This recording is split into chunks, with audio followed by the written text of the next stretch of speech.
Donc voilà, j'ai le plaisir et le privilège de démarrer le track IT Pro aujourd'hui. De quoi on va parler? Alors je vais me présenter bien entendu. On va parler d'un sujet un peu pompeux, Disaster Recovery as a Service, les AAS, c'est très à la mode. J'ai évité le slide avec PAS, IAS, SAS, qui devient un peu trop pompeux.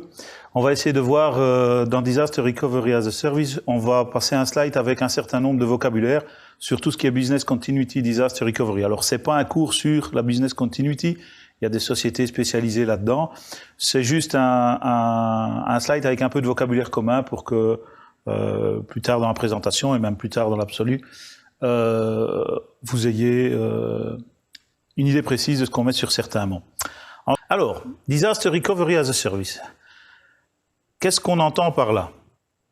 De nouveau, c'est pas un cours de disaster, enfin, c'est pas un cours théorique de business continuity, c'est juste pour placer quelques mots de vocabulaire pour que vous sortiez d'ici un peu plus instruit qu'en entrant. On est dans une école, quand même.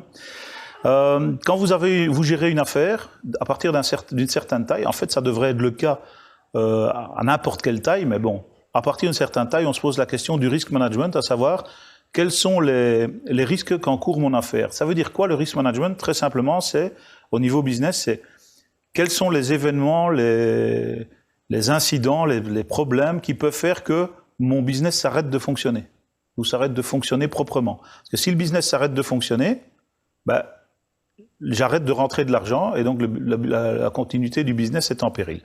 Là-dedans, il peut y avoir plein d'aspects extrêmement différents, rien à voir avec l'IT. L'IT, c'est un morceau qui est là, en haut à droite, je ne sais plus où il est.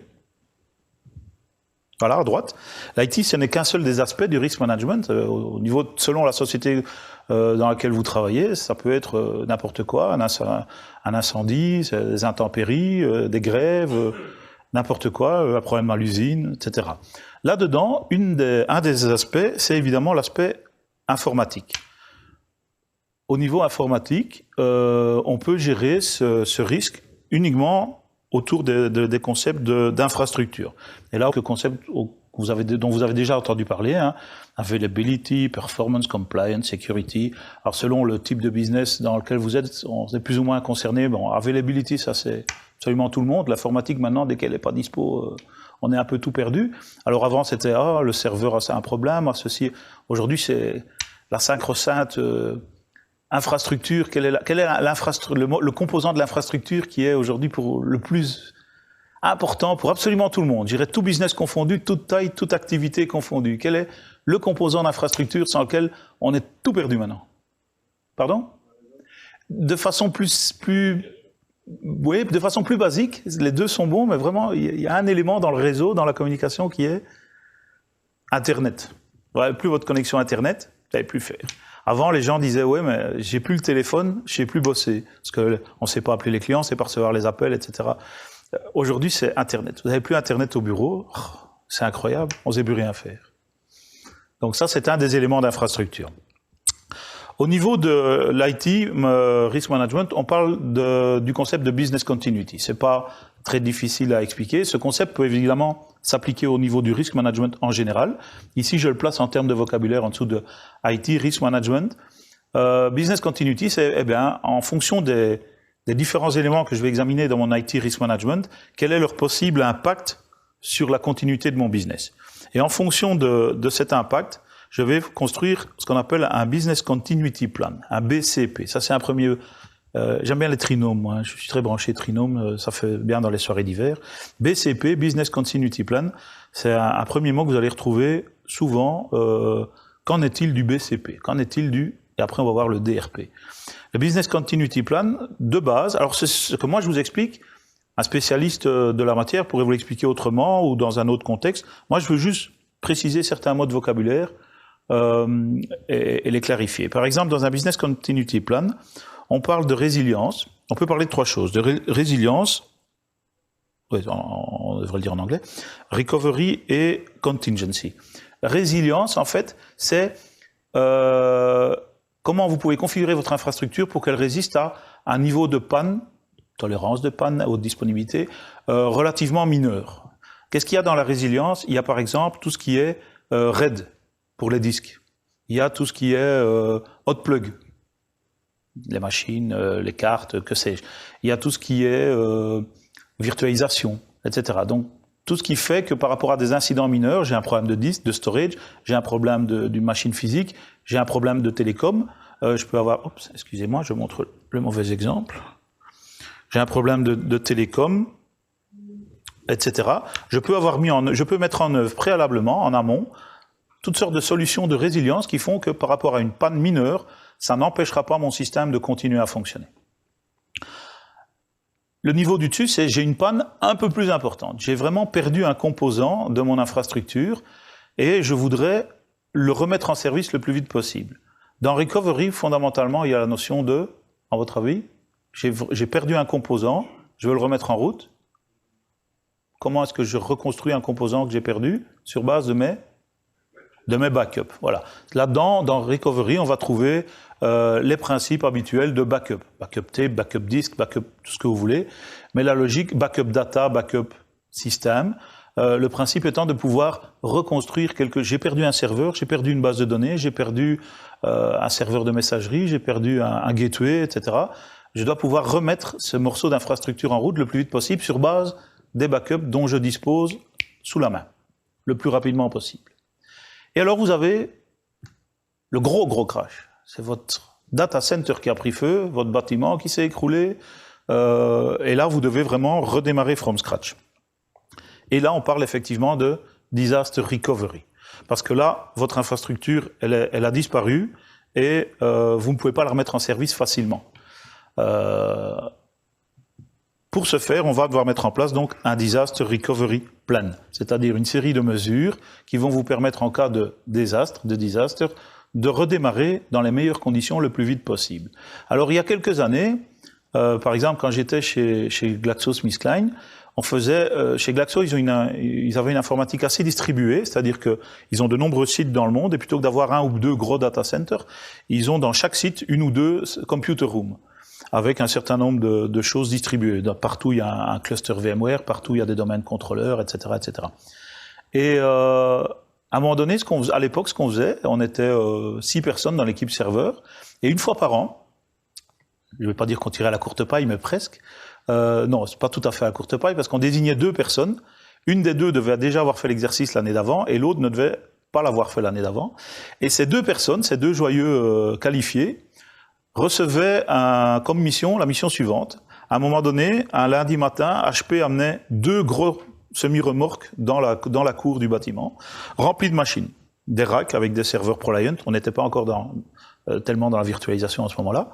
2 camions avec des racks, avec des unités de backup, des robots de disques, etc., etc. Et on devait se préparer en prenant tout ce qu'on voulait. C'est-à-dire qu'on pouvait prendre des papiers, des CD, des bandes magnétiques, tout ce qu'on avait sélectionné, ce qu'on avait sur notre checklist, et puis on allait dans ce camion. À partir du moment où on pénétrait dans le camion, on était interdit de contact avec le reste du monde. Donc ce camion n'était pas branché à Internet, et on pouvait plus aller chercher quoi que ce soit qu'on aurait oublié dans les bureaux. Et on avait 72 heures pour mettre en route un maximum de choses. Donc on commençait par les systèmes de backup, les serveurs de backup, les connecter à la fibre, à la bande, aux robots, etc., voir qu'on pouvait bien cataloguer et lire nos tapes.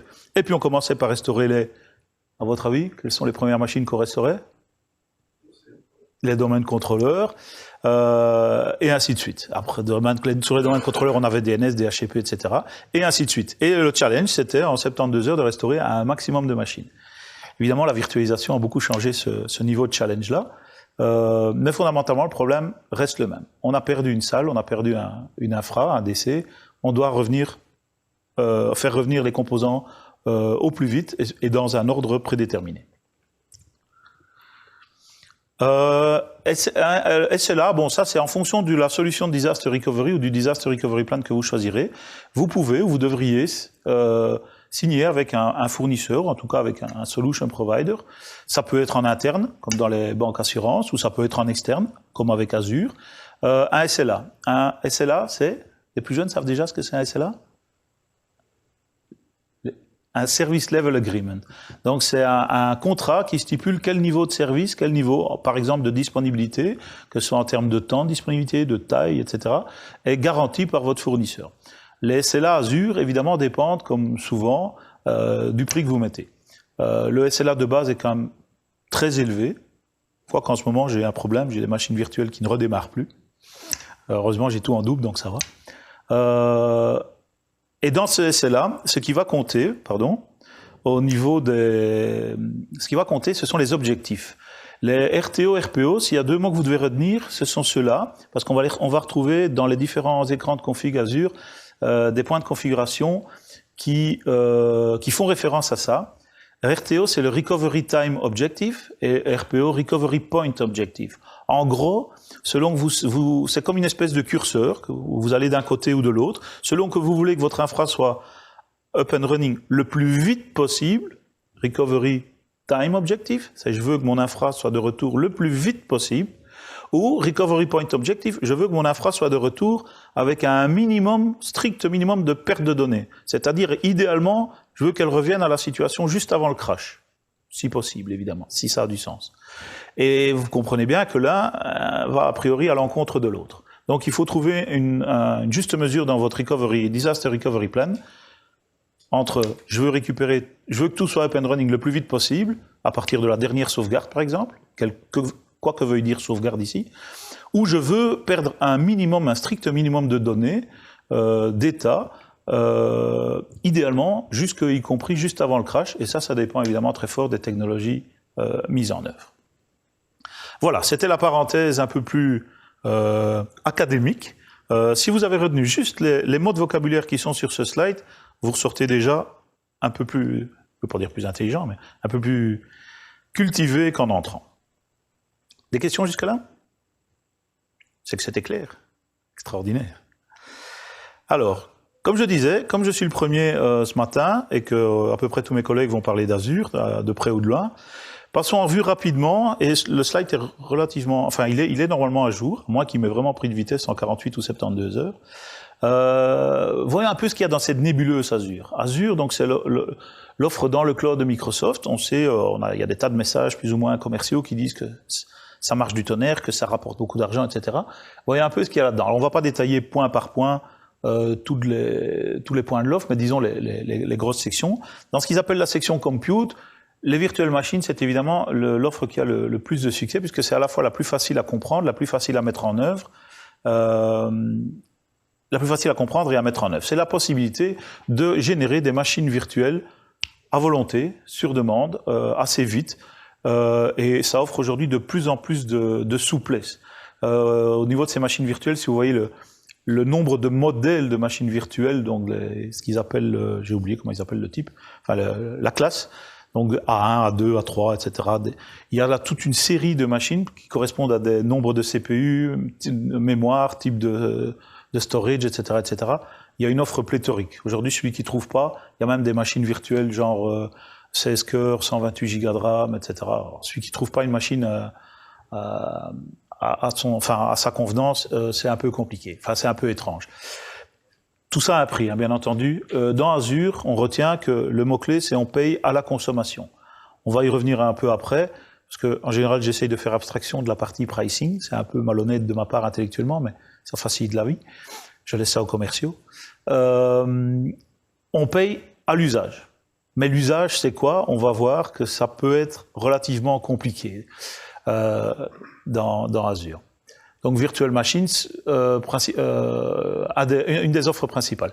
Cloud Services, c'est par exemple un niveau d'abstraction, par exemple en face d'une machine virtuelle. Vous allez voir que quand on crée une machine virtuelle, elle est dans un cloud service. Ça sert à quoi? Ça sert par exemple à si vous voulez dédoubler la machine virtuelle, vous pouvez créer une autre machine virtuelle dans le même cloud service. Et en fait, vous allez exposer, si les deux machines offrent les mêmes services, vous allez les exposer, les deux machines à travers un seul point d'entrée, et vous aurez une forme de failover.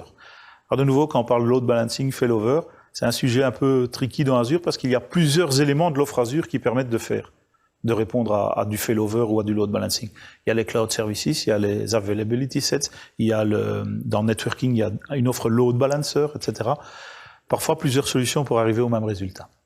Batch processing, remote app, voyons d'autres choses. Qu'est-ce qu'on a d'autre? C'est mieux si je vais dans l'autre sens. Dans Azure, il y a 3 grands domaines. Alors, comme ici dans Technofolies, on a IT Pro et Development. On retrouve ces deux grands domaines dans Azure. Il y a tous les composants infrastructure. C'est évidemment plutôt ma partie. Et aujourd'hui, on va parler essentiellement de ça. Il y a tout un tas de composants au niveau développement. Alors, développement traditionnel ou développement mobile, développement web-based ou pas, Visual Studio, .NET ou pas. On peut faire du Java dans le cloud, on peut faire un tas d'autres choses, même dans le cloud Microsoft. Et en fait, dans Azure, il y a en réalité non pas deux, mais trois grands composants. C'est quoi le troisième? Donc, IT Pro, tout ce qui est infrastructure, tout ce qui est développement.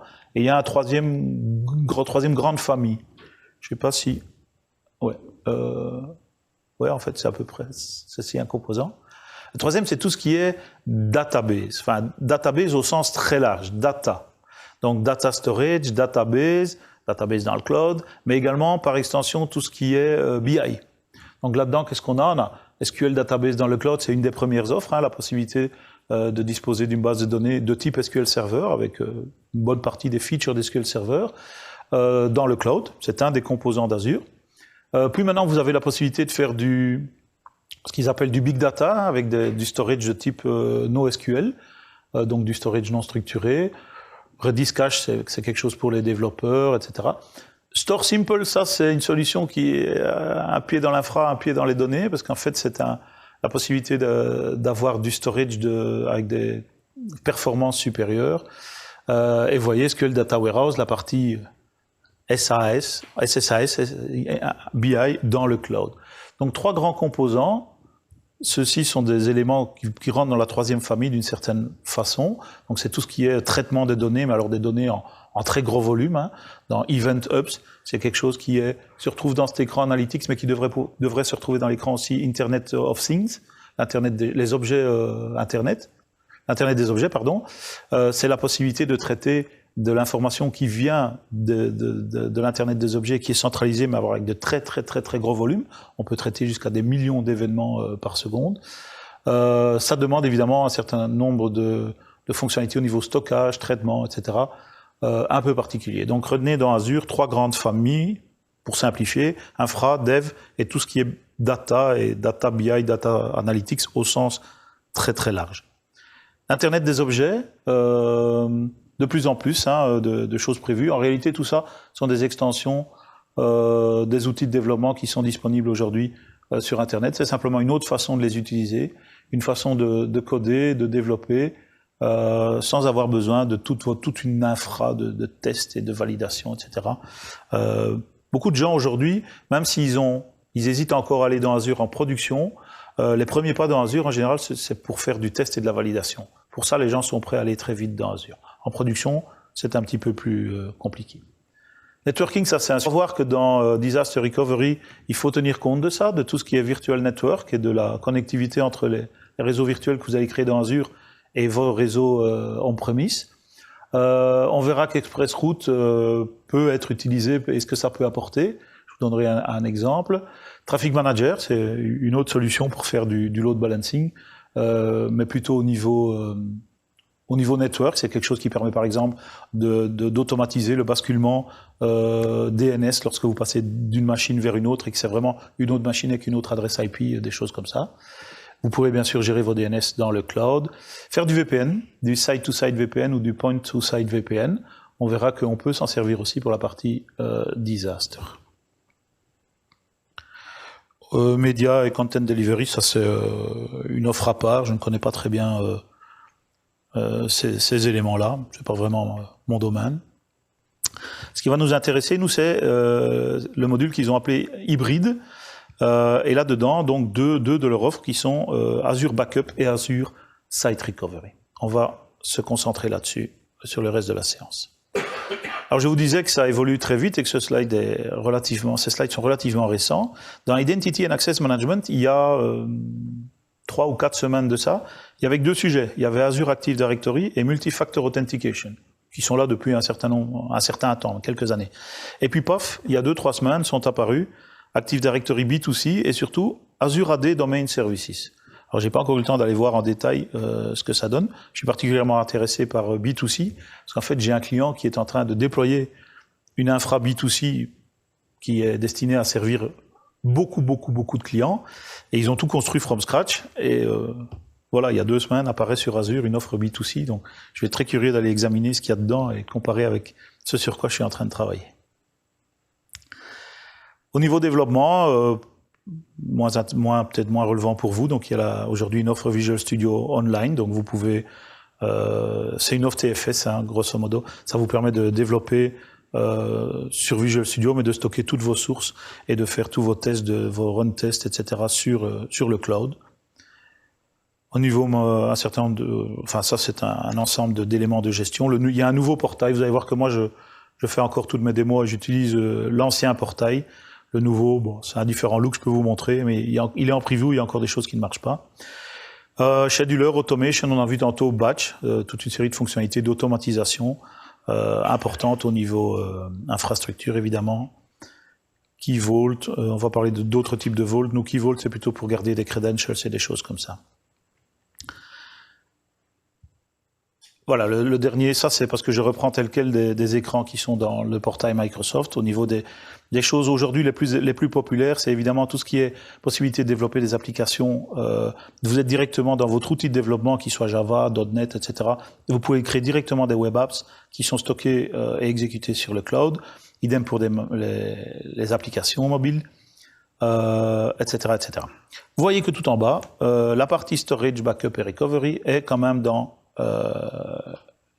la liste des choses par lesquelles, des points d'entrée les plus intéressants pour Azure. C'était un passage en vue extrêmement rapide, évidemment. L'idée, c'est de montrer que l'offre Azure est quand même devenue quelque chose d'assez énorme. Elle n'est pas absolument complète. Il n'y a pas absolument tout. Par exemple, pour cette présentation, je voulais avoir un serveur Hyper-V en ligne pour pouvoir vous montrer, bon, c'était Hyper-V ou VMware, dans mon cas, je préfère Hyper-V, donc je voulais avoir un vrai serveur Hyper-V physique en ligne pour vous montrer comment on pouvait faire du site recovery avec. C'est quelque chose qu'on peut pas avoir aujourd'hui dans Azure. Azure est construit sur Hyper-V, mais vous pouvez pas louer dans Azure un serveur Hyper-V. Donc mon serveur Hyper-V, il est chez OVH, en l'occurrence pour ne pas les nommer. Où là, je loue un serveur physique, point à la ligne. Et je mets dessus ce que j'ai envie. Ça va? Des questions? Donc, un univers Azure, on va juste déflorer 2 petits sujets. Le premier étant Microsoft Azure Backup. Alors, Azure Backup, grosso modo, imaginez que vous avez à votre disposition une espèce de gigantesque disque dur de taille quasi illimitée et que vous allez vous offrir la possibilité de backuper votre infra vers ce disque dur illimité. Alors, backuper votre infra, ça veut dire quoi? Il y a différents scénarios supportés. Le premier, que je vais vous illustrer lors de la première démo avec simplement sur mon laptop, j'ai un Hyper-V, donc c'est du Windows 10 Pro, donc il y a un Hyper-V dessus, donc j'ai des machines virtuelles. Le premier scénario, c'est de dire on peut backuper ce qu'il y a à l'intérieur des machines, virtuelles ou physiques en l'occurrence. Et c'est donc backuper le file system. Vous voyez ici qu'on peut envoyer ce file system vers Azure et que ça peut être à partir d'un serveur ou d'un client. Il y a encore des scénarios où on a besoin de backuper des workstations, donc des stations en Windows 7, 8, 10, qui auraient des données importantes. Pour ce faire, on peut travailler de 2 façons. Vous voyez dans la dernière colonne, on peut travailler directement avec l'agent de backup ou on peut travailler avec un système comme DPM. Il y a DPM et une autre variante dont je vais vous parler. DPM, ça vous parle un peu? System Center DPM, quelqu'un sait ce que c'est? Data Protection Manager? Ok, je ferai une petite parenthèse là-dessus. C'est la solution de backup de la suite System Center de Microsoft. Deuxième scénario, vous pouvez vouloir backuper des machines virtuelles. Des machines virtuelles en dehors d'Azure. Qu'elles tournent Linux ou Windows, ça c'est possible à travers l'utilisation par exemple de DPM. Ça c'est, vous avez des machines virtuelles on-premise et Hyper-V et vous voulez les backuper à travers DPM. Vous allez voir que dans Site Recovery, on va parler de machines virtuelles qui tournent sur Hyper-V, mais où on ne fait pas du backup, on fera du Site Recovery. C'est pas la même chose entre backuper la machine virtuelle pour pouvoir backuper la machine virtuelle ou son contenu, ou backuper l'infrastructure de façon à pouvoir rétablir l'infrastructure. Ici, on parle vraiment de faire du backup. C'est-à-dire que ce qu'on va prendre, on le stocke dans vous allez voir, dans une location de storage, et on peut éventuellement repartir de ça pour recréer quelque chose. La machine virtuelle, c'est vraiment, je prends toute une partie de mon infra, je la bascule sur un autre site, ou je la remets dans son site initial. C'est un autre principe. À partir du moment où vous utilisez DPM, je vais y revenir un peu plus tard, vous pouvez faire un backup plus fin, c'est-à-dire que vous pouvez backuper tout le file system d'une machine, mais également, si vous installez les agents requis, vous pouvez backuper par exemple SQL Server, Exchange ou SharePoint. Et là, vous allez backuper des choses plus fines. En SQL Server, vous allez backuper des bases de données. En Exchange, vous pouvez backuper des bases de données aussi, sauf que ça porte un autre nom. En SharePoint, vous allez pouvoir backuper des web applications, des site collections, des bases de données aussi, etc. Et ça veut dire que là, vous vous dotez d'un outil qui vous permet de faire un backup plus granulaire et donc un restore beaucoup plus fin. Si vous backupez les bases de données SQL Server, non seulement vous avez la possibilité sur un serveur SQL qui gère un tas de bases de données de ne restaurer que l'une ou l'autre base de données, vous pouvez même, éventuellement, selon le type de backup que vous avez pris, dire je ne veux pas restaurer toute la DB, mais je vais aller chercher dans mon backup telle et telle table de la DB. Ou je veux restaurer, si vous travaillez avec les journaux de transaction, je veux restaurer ma DB, mais jusqu'à telle date. Parce que je sais que ma DB était corrompue le mardi après-midi, je ne sais pas à quelle heure elle s'est corrompue, mais je suis sûr et certain qu'à ma prise du journal de mardi 11h30 du matin, je suis sûr que là, elle était bonne. Donc je veux restaurer jusqu'à 11h30 du matin. Donc là, on est en pur backup et on peut, selon les agents utilisés, faire du backup et du restore assez fin. Et alors, il y a une petite variante, les deux dernières lignes là, la possibilité, donc on peut backuper soit un file system à l'intérieur du machine Windows. On peut backuper des machines Windows ou Linux qui sont en premise, donc pas dans Azure. On peut backuper avec DPM des choses plus fines. Et on peut quand même backuper avec Windows Backup. Mais alors vous allez voir que c'est une toute autre technique. Les deux modèles n'ont rien à voir. Des machines virtuelles, mais dans Azure. Donc vous décidez d'utiliser Azure Backup. Vous avez des machines virtuelles dans Azure. Bah, Dieu merci. Moyennant certaines conditions, vous allez pouvoir backuper ces machines dans Azure. La principale condition, c'est qu'elles doivent se trouver dans le même data center que votre Vault. On va voir après ce qu'est le Vault, etc. Est-ce que ça veut dire que vous dépendez du data center? Non, on va le voir à la création du Vault. Mais par contre, il y a une certaine logique. Si vous définissez un Vault, donc un endroit où vous allez stocker ou de l'info ou des données, enfin ou des métadatas ou des data ou les deux, dans un data center Microsoft, et vous en avez collection, un data center maintenant, la logique, c'est que si vous voulez backuper une machine virtuelle, elle doit être dans le même data center. On va revenir après en détail là-dessus. Ok. Voilà les scénarios supportés par Microsoft Azure Backup Services. On verra que Recovery Services, c'est tout un tas d'autres scénarios. Alors, la première chose à retenir, c'est Microsoft a ici fait un très très très gros boulot au niveau de la simplification des interfaces et des procédures. Honnêtement, quand vous plongez dans quelque chose comme backup, il n'y a pas 3000 pages de manuel. Hein. D'ailleurs, c'est plus des manuels, ce sont des espèces d'articles qui composent la documentation de chaque produit. Des gens pondent un article une première fois, et cet article peut être revu selon les commentaires, la communauté, etc. Donc, ça n'a pas la structure du tout d'un manuel. Il n'y a pas de manuel Azure, à que je sache. Oui, il y a peut-être des bouquins commerciaux, de gens comme vous et moi qui ont écrit un bouquin pour essayer de donner une structure, mais sur Internet, il n'y a pas un manuel Azure, il y a de la doc, et cette doc, ce sont des articles, pour la plupart extrêmement pratiques, et qui vont droit au fait de vous expliquer comment arriver à tel et tel résultat en passant par telle et telle étape. C'est généralement, il y a des exceptions, extrêmement simplifié, extrêmement transparent. Et ça, c'est la première remarque. La deuxième remarque, s'il faut retenir, dans tout ce que je vais vous montrer aujourd'hui, vous allez voir que à chaque fois, on n'a jamais besoin d'ouvrir son réseau on-premise. Jamais besoin de firewall rules rentrantes.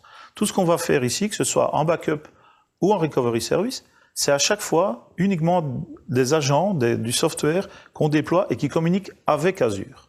En sortie avec des ports soit très standards, 443 généralement pour HTTPS, puisque presque tout se fait en HTTPS, voire avec l'un ou l'autre port de gestion, 9080, 9443, etc. Mais toujours en sortie.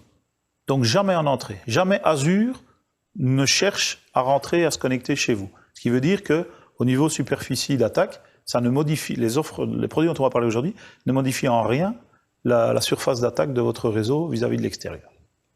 Ok.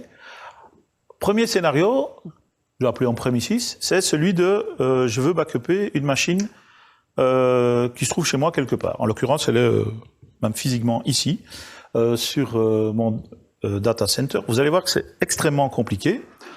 On va créer un... Oui, on va d'abord créer un vault. Attendez, parce que je vais plutôt prendre les étapes suivantes, ce sera plus facile. On va créer un backup vault. Vous allez voir dans l'interface graphique, dans un instant, dans l'interface de gestion, create vault, il y a deux types de vault, backup vault, site recovery vault. On va créer un backup vault. C'est un endroit dans lequel on va stocker un certain nombre d'infos, soit des métadatas, donc de l'information concernant l'infra de backup, soit les données elles-mêmes. En l'occurrence, pour ce qui est du backup d'un file system sur un serveur existant, on va stocker les données. Qu'est-ce qu'il faut savoir sur ce backup vault? Il y a un seul élément que vous pouvez configurer, c'est le storage redundancy. Le storage redundancy. Par défaut, il est geo-redundant. Vous pouvez le mettre en locally redundant. Ça dépend de ce que vous voulez faire. Vous allez voir qu'en site recovery, généralement, pour la plupart des fonctions, il exige que le geo-redundancy soit activé.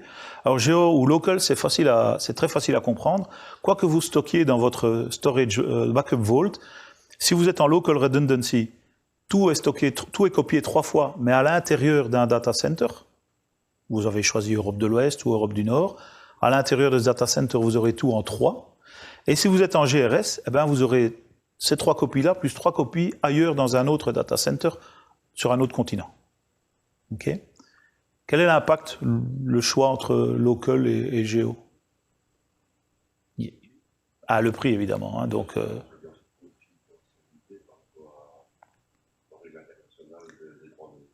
alors, il y a effectivement une partie de la régulation en termes de stockage qui pourrait intervenir.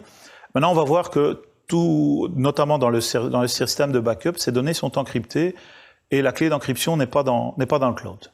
Donc, je sais qu'au niveau régulation, ça ne répond pas parfaitement, mais techniquement, les données que vous allez backuper, Microsoft ne sait pas les lire.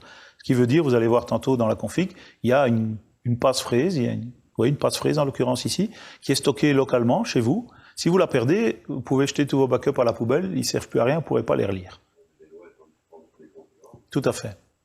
Après, il y a les lois en général, et puis il y a surtout les lois par secteur. Pour le moment, je suis dans le monde de la banque assurance, et je peux vous dire que le cloud, c'est bien, mais pas pour tout de suite. Le cloud privé, oui. Je n'ai pas insisté sur cloud privé, public et hybride, mais dans le monde de la banque assurance, le cloud privé, oui. Le cloud public, compliqué. Même en disant que les données restent et que les applications vont. Et qu'on fait, par exemple, aujourd'hui, en Power BI, Microsoft offre des database gateway où ils mettent l'offre Power BI n'est disponible que dans Office 365, mais ils disent c'est pas grave puisqu'on peut se brancher à vos données qui restent en premise. Également, Security Compliance, pas très content. Ok, mais sachez que ça existe. Et si vous êtes effectivement concerné par ça, sachez, en backup services, on a le choix. En site recovery services, on n'a pas le choix. Souvent, ça doit être geo-redundant, sinon il n'acceptera pas d'avancer. On crée ce backup vault. Une fois qu'on l'a créé, on va downloader des vault credentials. C'est simplement un fichier contenant... je suis dans le mauvais sens. Voilà. C'est un fichier qui contient l'information nécessaire pour le software que vous allez installer pour qu'il puisse se connecter vers votre vault. Donc l'adresse, les ports, les clés d'encryptage, etc., etc. Ce fichier que vous downloadez, il est valable...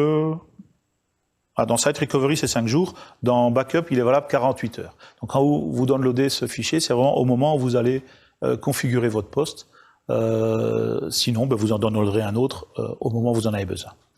Je vais vous montrer comment ça se passe. Je l'ai sur la machine en fonction du temps, parce que oui, le temps passe.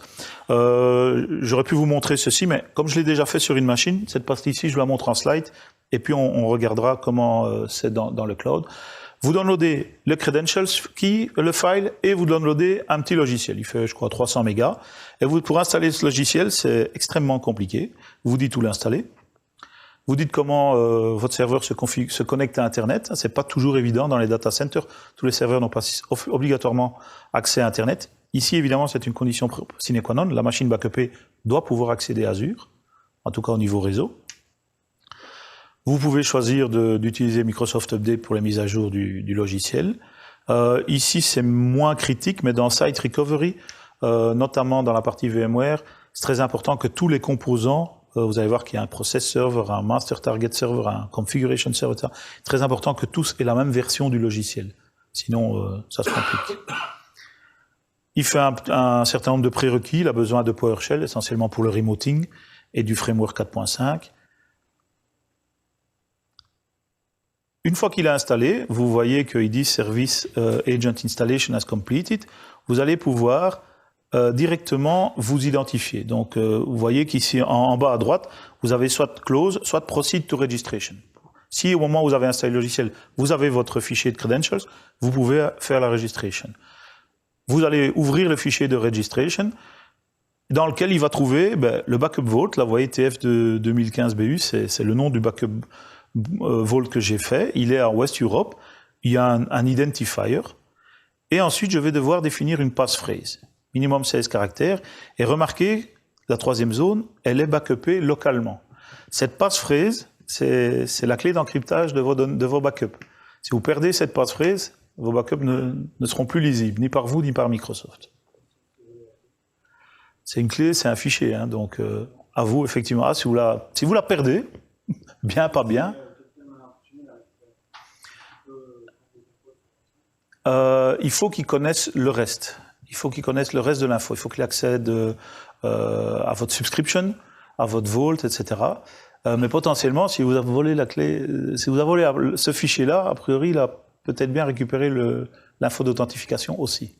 Je dirais que non, normalement, il va falloir, en plus de la clé, il va falloir un fichier de credentials pour configurer le logiciel. Mais bon, s'il a volé la clé, il a peut-être volé d'autres choses. C'est la raison pour laquelle le fichier de credentials n'a qu'une durée de vie limitée, évidemment. Donc vous l'utilisez pour installer, et puis après, il ne sert plus à rien. Bonne question. Voilà, une fois que ceci a été fait, on peut lancer ce qu'ils appellent l'agent, qui est en fait un logiciel sur le client, à partir duquel vous allez pouvoir configurer et monitorer vos backups. Alors, dans ce scénario-ci, c'est sur votre serveur on-premise que vous allez définir les jobs de backup, que vous allez pouvoir les monitorer, voir les relancer, etc., etc. Ça, c'est commandé par le serveur à partir duquel vous backupez. Et vous allez voir que dans l'interface graphique, dans l'interface de management d'Azure, on voit fort peu de choses concernant ce type de backup. Contrairement à Site Recovery ou à Virtual Machine Backup, où là on voit beaucoup plus de choses. Ok ? Ça c'est la partie que je vais vous démontrer dans un instant. Avant de vous montrer ça, la partie DPM. Qu'est-ce que DPM ? Data Protection Manager, c'est un des 8 composants de System Center Suite. C'est un outil, c'est la solution Microsoft pour faire du backup hiérarchique, en fait, du backup multiniveau. C'est-à-dire que DPM, c'est un logiciel qui va vous permettre de se connecter à vos serveurs dans votre infra, serveur Windows, serveur SQL, serveur SharePoint, serveur Exchange, en fonction des agents dont vous disposez. Et il va pouvoir prendre le backup, et ce backup, il va le ramener à travers le réseau, et il va pouvoir le stocker sur différentes formes de stockage. Il peut le stocker sur tape, il peut le stocker sur disque, et avec les extensions, il peut stocker sur Azure. Et il peut surtout faire du stockage hiérarchique, du HSM, Hierarchical Storage Management. Ça parle à quelqu'un, HSM ? HSM, c'est un terme assez vieux pour désigner la logique qui consiste à dire, moi je voudrais que mes backups soient stockés sur un support extrêmement rapide pour la partie de backup que je suis susceptible de vouloir utiliser régulièrement ou rapidement, sur un stockage éventuellement moins rapide, moins cher, des disques durs moins chers, plus gros, que sais-je, pour des données plus anciennes que je suis moins susceptible de récupérer, voire sur d'un stockage tierce niveau, comme, je sais pas, des disques optiques ou que sais-je, pour de l'archivage, des choses que, a priori, je ne suis plus censé récupérer. Ça peut être des disques optiques, ça peut être du worm, des choses comme ça. Donc, DPM permet de faire ça aussi. Et notamment, une fois que vous avez installé les agents, oui, comme les slides seront à votre disposition, j'ai mis un certain nombre d'infos techniques, je ne vais pas passer à travers tout ça. DPM vous permet, à partir du moment où l'agent Azure est installé, de dire « Ok, je veux que le backup soit première couche sur mes disques durs, comme c'est mis là, et éventuellement, deuxième couche, j'envoie à Azure. Et là, ce que vous allez envoyer, c'est vraiment du backup data. Donc, vous backupez avec DPM tout le file system d'une machine, ou vous backupez des bases de données SQL, ou vous backupez des storage, oui, ça s'appelle des bases de données aussi en Exchange, ou des site collection SharePoint, etc. Simplement, vous avez un premier niveau de backup sur votre disque, et un deuxième niveau de backup sur SharePoint. Vous pouvez aussi combiner ça avec des tapes, si vous avez un lecteur de robot, etc. Dans le cloud, les tapes, ça n'existe plus. On n'utilise plus du tout ce vocabulaire. OK ? DPM, l'avantage, c'est que ça dispose d'un certain nombre d'agents, c'est parfaitement intégré, évidemment, avec tout le reste de l'offre Microsoft. Donc ici, j'ai l'exemple SharePoint, ici, j'ai un exemple SQL. Vous voyez que ce qu'on peut backuper, ce sont bien je me connecte à un serveur, ça c'est le nom du serveur SQL, le nom de la machine Windows. Il gère, ou de l'instance plus exactement, il gère un certain nombre de DB, pas grand chose, en l'occurrence il y a juste Reporting Services. Je choisis de backuper uniquement ces 2 DB là, je peux les envoyer sur mon disque dur du serveur DPM, qui peut être du SAN, du NAS, que sais-je, ou sur Azure. Il y a aussi un scénario, non, donc SharePoint, SQL, etc. Il existe une petite variante, tout récemment, vous pouvez downloader de Azure, du portail Azure, une espèce de, comment je vais appeler ça, un mini DPM. Ils appellent ça Microsoft Azure Backup Server ou un truc comme ça. C'est une version light de ceci, parce que ce DPM, ça fait partie de la gamme System Center. Au niveau licensing, System Center, quand vous utilisez tout, c'est génial, parce que vous payez une licence pour tout. Si vous voulez utiliser juste DPM, ça fait vachement cher, parce que vous avez payé pour SCCM, pour SCOM, pour CSM, pour Orchestrator, blablabla. Donc il existe depuis peu, depuis quelques semaines, une variante, une espèce de DPM light, que vous pouvez downloader, vous l'installez, vous le connectez. Alors j'ignore si tous les agents sont disponibles. Vous le connectez à vos serveurs, vous installez les agents sur vos serveurs, vous les backupez localement sur cette machine-là, plus sur Azure. Mais j'ignore si tous les agents sont disponibles. Des questions? Ça va, j'ai encore perdu personne. Alors on va regarder un petit peu ceci. Pour ce faire, il faut que je... Voilà.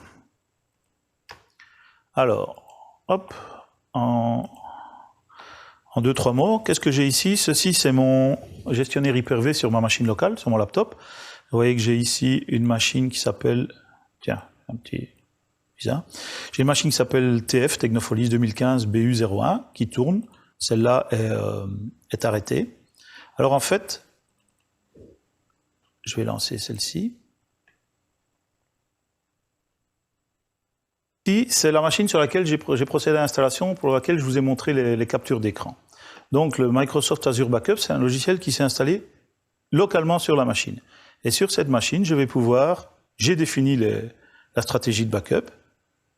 Vous voyez que j'ai ici un schedule backup.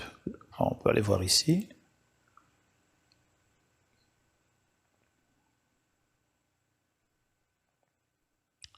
Voilà, normalement, j'ai pas besoin de faire le champ. Hop, pardon, je l'avais là en fait. Donc, ce que j'ai sélectionné sera backupé tous les jours à 21h30. Donc, qu'est-ce que j'ai sélectionné? J'ai sélectionné un répertoire sur le disque dur. J'ai ici choisi de faire du daily. Je peux mettre jusqu'à 3 horaires daily, ou alors je peux partir dans le weekly, etc. J'ai surtout une retention policy. Alors ici, j'ai touché à rien, c'est les valeurs par défaut. Si je fais du daily et du weekly, je peux décider, OK, combien ces informations, enfin ces backups sont conservés dans le cloud. Ces backups sont ici directement envoyés sur Azure, hein, dans ce scénario-ci. Voilà. Hop, pas besoin de modifier ceci. Et alors, qu'est-ce que je peux voir? Tiens, j'ai pas beaucoup de jobs. Ah oui, parce qu'il me montre que les derniers 7 jours. Donc si je vais voir un de ces jobs, je vois que mon job différentiel, c'est 1 méga 11, et celui-ci, c'est celui d'aujourd'hui, quand j'ai allumé la machine. Quand j'allume la machine et qu'il n'est pas en ordre de backup, il en fait un rapidement. Donc ici, par défaut, j'ai à peu près 1 méga de backup, puisque entre 1 méga, c'est ce qui change sur le file system quand je fais un shutdown et un restart d'un serveur. OK. Recover data. Si je vais là, je peux voir, bon, en l'occurrence, c'est pas un joli computer name. Je peux vouloir récupérer les données concernant ce serveur-ci. Je peux faire un browse plutôt qu'un search. Comme ça, normalement, il devrait me donner, pour le On peut imaginer que je backup sur plusieurs volumes, ce qui n'est pas le cas ici. Oui, je vais voir. Il me propose comme dernière date de backup celle d'aujourd'hui à 8h25, donc je peux revenir y compris mon dernier backup. Imaginons que je veuille, je ne sais pas quand j'ai allumé la machine la dernière fois. Essayons par là. Donc le 29, voilà, j'ai un backup qui a commencé à 22h50. Je pourrais utiliser celui-là comme source pour mon restore. Éventuellement, je peux affiner ma requête et dire je ne veux restaurer qu'un répertoire ou un autre, etc. Voilà. Je peux les restaurer là où ils ont été backupés ou ailleurs en faisant des copies, etc. Ça, je dirais que ce sont des fonctionnalités de type outil de backup. Donc un petit outil de backup extrêmement simple, hein, pas très sophistiqué, répondant aux besoins d'un backup on-premise d'un file system. Voyons un peu au niveau du cloud, qu'est-ce qu'on a fait pour ceci. Donc voilà l'interface traditionnelle Azure, donc pas la nouvelle qui est encore en preview. Oh, j'ai déjà rien que pour cette présentation tout un tas de brol là, configurés. Qu'est-ce qui nous intéresse ici? On est dans le scénario démo 1. TF 2015 Backup démo 1. Vous voyez que c'est un Backup Vault. Il est en West Europe. Ok, donc si je vais voir celui-là, qu'est-ce qu'il me dit? En gros, sur mon dashboard, il me dit que j'ai une machine, un serveur Windows qui est enregistré, celui que je viens de vous montrer. J'ai aucune machine virtuelle Azure, simplement parce que j'ai fait un autre Vault séparé pour ça. J'aurais pu les mettre dans le même Vault. Et au niveau du storage, bon, le file system de ma machine virtuelle, même en le prenant, j'ai déjà pris 7 ou 8 fois, ça fait pas très lourd. Hein. Donc j'ai 200 mégas sur Azure. Cet espace-là, il est dans le storage vault, dans le backup vault. Okay. Qu'est-ce qu'on peut voir ici dans Registered Items? Alors, c'est pas une Azure Virtual Machine, c'est un Windows Server. On va retrouver mon serveur, qui a un vilain nom. J'ai renommé dans Hyper-V, mais pas le computer name, évidemment. Alors. Ah ben dis donc. Timeout. C'est l'effet démo. Pourtant, je pense qu'on a une bonne connexion Internet. Voilà. Donc, Win, blablabla, c'est le computer name par défaut, puisque je travaille avec des templates, des machines 6 prépées, donc ils donnent des affreux vilains noms d'ordinateurs. Ça, c'est le serveur qui est enregistré. Si maintenant je veux voir, là, je pourrais avoir une liste de serveurs. Si maintenant je veux voir au niveau du contenu de ce que je backup, je vois que j'ai dans le drive C de cette machine-là, du file system, j'ai déjà 6 recovery points, le plus vieux, le plus récent, etc. Et c'est à peu près tout pour ce système de backup. Parce que si je vais voir dans Configure, là j'ai une seule option, c'est Geo-Redundant et Local Redundant, on en a parlé.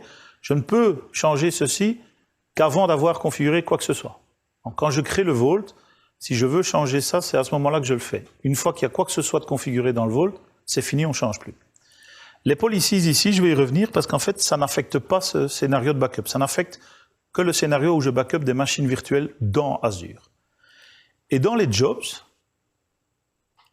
je vais prendre, je sais pas, quelque chose comme ça. Dans les jobs, je ne trouve rien. Parce que je vous ai expliqué, dans ce scénario-ci, on est dans un système de backup qui est piloté par le client, par l'agent. C'est sur l'agent que je configure la politique de backup et c'est l'agent qui démarre les jobs, qui les termine, etc. Donc ici, en termes de job, 0. Vous allez voir qu'on en a d'autres par après. Juste si je reviens sur Protected Items.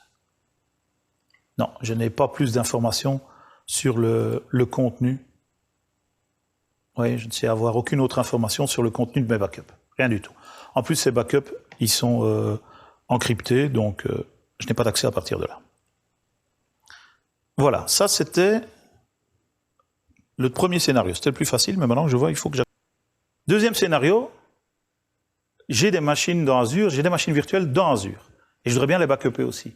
Alors là, le scénario, il est... Enfin, je ne sais pas ce que vous avez pensé du premier scénario, il est quand même relativement simple. Hein. J'installe un agent, j'ai un fichier de credentials, une passphrase, et puis j'ai un logiciel de backup très basique qui permet de configurer mes backups et de restaurer. Celui-ci, c'est encore plus dramatiquement simple. Celui-ci, vous avez 3 étapes. Discover, Register, Protect. Et en fait, vous savez peut-être que quand vous installez vous déployez des machines virtuelles dans Azure, vous déployez généralement, enfin vous pouvez choisir de ne pas le faire, mais généralement vous le faites, vous déployez un VM Agent. C'est comme les VMware Tools, c'est les Hyper-V Agents, c'est-à-dire c'est une petite extension qui permet au portail Azure, qui est fondamentalement un énorme Hyper-V, de prendre des tâches comme Start, Shutdown, de faire un certain nombre de tâches de management sur votre machine virtuelle. Eh bien, le backup Azure, ce n'est qu'une extension de cet agent. Et cette extension va pouvoir travailler avec Shadow Copy. Je ne sais pas si vous connaissez un peu Shadow Copy. Donc, prise de snapshot de départ et puis des backups différentiels à intervalles réguliers qui permettent éventuellement un restore, une granularité de restore assez importante. Ça, c'est au niveau de l'architecture. Au niveau de la mise en œuvre, c'est dramatiquement simple. Il y a un bouton Discover qui, Azure va chercher les machines virtuelles dont vous disposez dans votre subscription, dans votre abonnement et dans votre data center. Donc si vous avez des machines virtuelles réparties dans le monde, il ne va pas tout trouver. Il va trouver celles qui sont dans votre subscription, dans votre data center. Une fois que vous avez trouvé ces machines, vous allez faire un register. Ça veut dire quoi? Parmi les machines découvertes, vous allez pointer lesquelles vous voulez backuper. Et puis, une fois que vous avez choisi ces machines, qu'elles sont enregistrées, vous allez dire « je veux les protéger ». Vous allez créer vous allez dire « je veux protéger telle et telle machine ». Et c'est là que les policies, je vous ai montré très brièvement, on va y revenir après, les policies qui sont dans Azure vont s'appliquer sur ces machines, pour ces backups de ces machines virtuelles.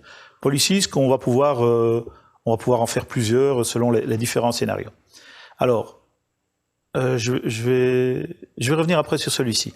Quand vous backupez des machines virtuelles, alors les machines virtuelles Microsoft offrent énormément de possibilités, répondent à énormément de scénarios. Pour ce qui est de les backuper comme ça et de les restaurer comme ça, évidemment, il y a une série de contraintes. Alors, je ne vais pas les lister toutes, de nouveau, c'est pour ça que les slides sont là, mais retenez par exemple des choses telles que pas plus de 16 data disks. Alors, 16 data disks, ça veut dire 16 VHD connectés. Alors, ça peut paraître beaucoup dans certains scénarios. Vous verrez que par exemple dans la réplication, je sais pas, VMware, on peut pas dans un même replication group, on peut pas backuper plus que 32 data disks, 31 en l'occurrence. Vous avez des choses telles que si vous avez de multiples cartes avec de multiples adresses IP, là ça va poser un problème. Parce que oui, c'est pas le même genre de problème qu'en site recovery, mais ça va poser des problèmes parce que bon voilà, aujourd'hui, il ne supporte pas ça comme ceci. Donc multiples cartes réseau, multiples adresses IP, des IP réservées, selon le load balancing que vous aurez en place, etc. Qu'est-ce que je voulais souligner là-dedans, moi?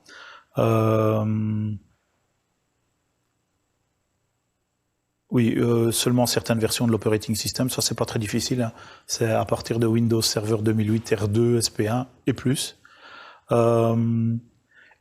Sachez qu'on peut backuper jusqu'à un certain point des machines Linux, mais évidemment avec moins de fonctionnalités.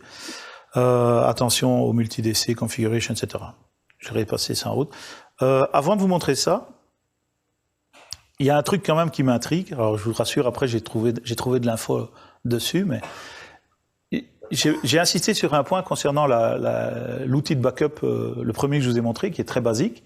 Ça a attiré l'attention de l'une ou l'autre personne. Au niveau de la confidentialité, de l'encryptage de vos backups, qu'est-ce qu'on a dit? Qu'on définissait, à l'installation du logiciel, on définissait cette passphrase et qu'il fallait avoir cette passphrase pour décrypter l'info qui est stockée dans le cloud. Microsoft ne sait pas la lire. Okay? Ici, je vous promets que dans le setup de ça, c'est vraiment Discover, Register, Protect, et puis vous attendez que ça se passe. Pas un truc qui... Il n'y a pas de clé. Il n'y a pas de clé d'encryptage particulière. Microsoft considère que, puisque vos machines virtuelles sont chez eux, c'est que vous êtes satisfait du niveau de sécurité et de confidentialité qu'ils offrent chez eux. Pas besoin de s'encombrer d'une couche supplémentaire. Ok, on va regarder ça. Voilà. On retourne dans Azure, sauf que cette fois, Alors, ce premier écran, All Items, dans Azure, vous voyez qu'ici, vous avez tous les types d'objets que vous pouvez configurer dans Azure. Donc, par exemple, les Recovery Services sont ici. Là, je vais voir que j'en ai 3. Il y en a un ici en haut qui est All Items, où vous avez normalement le résumé de tout. Alors, c'est un écran magique, hein, il apparaît pratiquement jamais dans le même ordre. Des fois, j'ai fait exprès de le rafraîchir 5 fois, mais ça apparaît parfois dans les ordres différents. Pour ce deuxième scénario, on backup des machines virtuelles, j'ai créé un autre Vault, en North Europe cette fois, le démo 02. Vous voyez qu'il est en North Europe. Et remarquez que la machine que je vais backuper, les deux machines que j'ai ici, oui, il y en a une qui depuis ce matin ne démarre plus, mais j'en ai une autre, sont toutes les deux dans North Europe. Hein. Si je les avais pas dans North Europe, ils ne les découvriraient pas. Donc comment on a configuré ceci? Hop. Ici, je peux voir que j'ai effectivement une machine de type virtual machine. Tantôt, on avait une de type Windows Server. Et là, j'ai un peu plus parce que, de prime abord, la première image, le premier snapshot, il est complet. Donc, j'ai un peu plus de 12 gigas. C'est essentiellement la première image, plus quelques mises à jour. Dans les items, alors ici, évidemment, c'est dans Azure Virtual Machine que je dois aller. Je vais voir que j'ai bien une machine virtuelle, que j'ai enregistrée en faisant Discover. Refaisons le Discover. Ouais, il dit que ça peut prendre quelques minutes. Là, normalement, ça va relativement vite.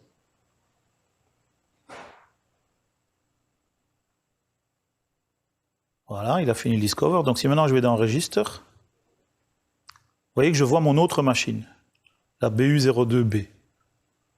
Je la prends. Successfully created job to register selected item. C'est intéressant, parce que ça veut dire que, vous voyez que je suis passé dans l'onglet, enfin, il n'y a pas des onglets, mais Jobs. Il a créé ici un job pour la machine 02B, qui est un job de type register. Et ce job tourne. Donc il est maintenant en train de pousser les extensions de l'agent VM, etc., sur la machine virtuelle, qui tourne, bien évidemment, sinon ça n'aurait pas été facile. Et ceci peut prendre un peu de temps. C'est pour ça que je l'ai déjà fait au préalable pour une autre machine. Donc dans les registered items, on a vu l'étape Discover Register. Quand je fais Protect, je ne peux pas encore le faire pour la nouvelle machine puisqu'elle n'est pas encore déployée, je dois attendre que le job se termine. Quand je fais Protect, automatiquement, il va appliquer, donc je vais rajouter la machine dans l'onglet Protected Items, automatiquement, il va rajouter une policy. Donc quand je fais Protect, je dois faire le choix d'une policy. Ici, je n'en ai qu'une, c'est la Default Policy, elle n'affecte que les Azure Virtual Machines. Et vous allez retrouver quoi là-dedans? Quelque chose qui va vous parler. La fréquence du daily backup et les niveaux de rétention. Vous voyez, ici, j'ai une et une seule policy, Default Policy, qui est configurée uniquement pour retenir pendant 30 jours les daily backups. Il n'y a pas de weekly, il n'y a pas de monthly, etc. Donc, ça n'a pas d'intérêt. Hop. Et ici, il me dit, la seule machine qui est affectée pour le moment par la Default Policy, c'est la BU02. Dans quelques instants, il y aura la BU02B. Voilà. Au niveau des jobs, alors ici, par défaut, je ne vois que ceux depuis hier. Donc celui qui, il vient de finir, et un job de backup qui a tourné cette nuit, oui, hier soir. Si on va un peu plus loin, je montre que j'en ai fait quelques-uns en préparant cette présentation. Sur la partie backup, oui. Est-ce que les différents scénarios sont clairs? Donc, vous pouvez backuper un serveur ou une workstation avec l'agent local, c'est lui qui prend l'initiative de pousser simplement l'info vers Azure, et ça c'est entièrement encrypté. Deuxième scénario possible avec DPM ou le nouveau gadget s'appelle Windows Azure Backup Server, qui vous permet de faire un backup hiérarchique, donc de vos serveurs vers le disque de la machine, puis vers Azure. Et troisième scénario, si vos machines virtuelles sont stockées dans Azure, dans la même subscription, dans le même data center. L'autre offre Azure dont on va parler ce matin, un peu trop brièvement, c'est Azure Site Recovery. Azure Site Recovery, donc quand vous créez un Vault, c'est l'autre option. C'est plus l'option Backup Vault, mais Site Recovery Vault. Et là, c'est une solution disaster qui vous dit, voilà, vous avez des serveurs on-premise, principalement virtualisés. Alors c'est soit Hyper-V, je vais passer ce slide-ci, c'est des infos blablabla. Quels sont les scénarios supportés ici? Et on n'aura pas le temps de passer à travers tous. On va en décrire deux en détail, enfin plus ou moins en détail. Celui que je vous montre avec Hyper-V et celui VMware qui est celui qui intéresse le plus de monde en général. Ici, le principe est de dire, voilà, vous disposez soit de serveurs Hyper-V, un ou plusieurs serveurs Hyper-V connectés ou pas. Ou alors vous avez de l'Hyper-V mais avec du SCVMM par-dessus. Ça parle à tout le monde, SCVMM? Virtual Machine Manager, c'est l'équivalent de vCenter en VMware. Donc c'est l'outil de management d'Hyper-V, comme vCenter au-dessus de ESX. Donc vous avez soit de l'Hyper-V tout seul, soit du SCVMM, ou vous avez du VMware aussi, et vous pouvez même avoir des machines des machines physiques. En l'occurrence, assez étonnamment, les machines physiques sont enfin, le disaster recovery des machines physiques fonctionne de la même façon que pour les VMware. Au niveau vous allez voir, ça peut paraître bizarre, en fait, ça fonctionne suivant le même mécanisme au niveau des rôles des serveurs. Vous allez voir qu'il y a différents rôles de machines, etc. C'est exactement le même principe pour backuper des machines physiques ou des machines virtuelles sur du VMware. Et alors, vous allez avoir 2-3 gros scénarios. Mais détaillons ceux qui sont là, en fait, c'est plus simple. Première ligne, c'est, vous avez de l'Hyper-V. C'est ce que j'ai ici, j'ai un serveur chez OVH qui est un serveur Hyper-V, et je veux backuper, je veux faire du disaster vers Azure. C'est-à-dire, je veux synchroniser mon ou mes Hyper-V avec Azure, de sorte qu'à un moment donné, si l'Hyper-V crash, je peux redémarrer mes machines virtuelles sur Azure. Vous allez voir qu'il y a toute une série de considérations non négligeables pour y arriver. Mais ça, c'est un scénario. Deuxième scénario, c'est j'ai des Hyper-V avec VMM serveur. Et je veux mettre tout ça à disposition, je veux synchroniser tout ça avec Azure pour pouvoir démarrer sur Azure si j'en ai besoin. Fondamentalement, ça utilise les mêmes genres d'outils, que ce soit que de l'Hyper-V ou Hyper-V plus du VMM. Troisième scénario, troisième et quatrième, en fait, c'est si j'ai du physique ou si j'ai du VMware. Là, c'est plus compliqué, parce qu'on intègre des technologies très différentes. Donc, vous allez voir, je vais vous détailler l'infrastructure, l'architecture nécessaire. Il y a process server, config server, target server, etc. Différentes machines qui ont différents rôles. Mais fondamentalement, vous pouvez faire répliquer toutes vos machines virtuelles qui tournent sur de l'ESX, moyennant un certain nombre de prérequis et de conditions qui sont comparables pour Hyper-V et CVMM, vous pouvez les synchroniser, les répliquer dans le cloud pour les avoir qui démarrent dans le cloud si votre VMware disparaît. Ça, ce sont les 4 scénarios où vous synchronisez votre infra locale vers le cloud. Dans ce cas-là, dans votre Recovery Vault, tout ce que vous stockez, c'est des métadatas, c'est l'info concernant votre infra, et vos machines réellement virtuelles, les disques, etc., sont stockées dans des storage accounts, un élément séparé qu'on crée dans Azure. Par contre, Azure Site Recovery permet aussi de générer des scénarios où vous avez, deux data centers, deux locations, et vous voulez répliquer tout ce qu'il y a de là vers là. Ça marche si vous avez du SCVMM là, du SCVMM là, ça marche si vous avez du VMware là et du VMware là, et en l'occurrence, ça marche aussi si vous avez du SAN en dessous qui est compatible avec l'offre Azure et que vous pouvez en fait faire la réplication au niveau SAN et uniquement répliquer les métadatas au-dessus pour la partie Site Recovery. Ça fait déjà une tripotée de scénarios. Hein. Voyons-en, on va essayer d'en voir... Ah oui, pardon. Il y a un certain nombre de considérations pour que ça puisse fonctionner. Alors, je ne sais pas quel slide utiliser en mieux. Attendez, permettez-moi de voir... Ah oui, après j'ai le réseau. Bon, on parlera du réseau après. Donc, au niveau réplication, ce qu'il faut retenir, c'est que dans ce Site Recovery, on crée un Site Recovery Vault, mais qui fondamentalement ne contiendra que de l'info de configuration, que les métadatas. Les données et les disques des machines que vous répliquez se trouveront dans un storage account séparé. Storage account que vous pouvez choisir, pour lesquels vous pouvez prendre différents paramètres, dont notamment parfois des disques plus rapides, plus chers évidemment. Mais donc dans des storage accounts, vous pouvez voir les choses sont stockées séparément. Vault requirement, ça c'est au niveau de l'assumption. Réplication, quand vous êtes en Hyper-V ou en SCVMM, on travaille avec des Hyper-V réplicas. Quand on est en VMware, on travaille avec un agent qui s'appelle un Mobility Service, qui envoie toutes les modifications disques vers une machine, qui envoie vers une autre machine. Je vais vous détailler ça juste après. Mais ça n'utilise pas ça utilise PowerCli, uniquement la version 5.5 d'ailleurs, au niveau de la machine qui communique avec les machines virtuelles. Mais ça n'utilise pas vMotion, pas les outils propres à VMware, évidemment. Les machines virtuelles doivent répondre à certains critères. Il y en a tout un tas, hein. J'ai mis un certain nombre de listings dans les slides, des choses telles que les disques virtuels ne peuvent pas faire plus qu'1 terabyte. parce qu'en fait, dans Azure, la limite d'un disque virtuel, c'est 1 terabyte.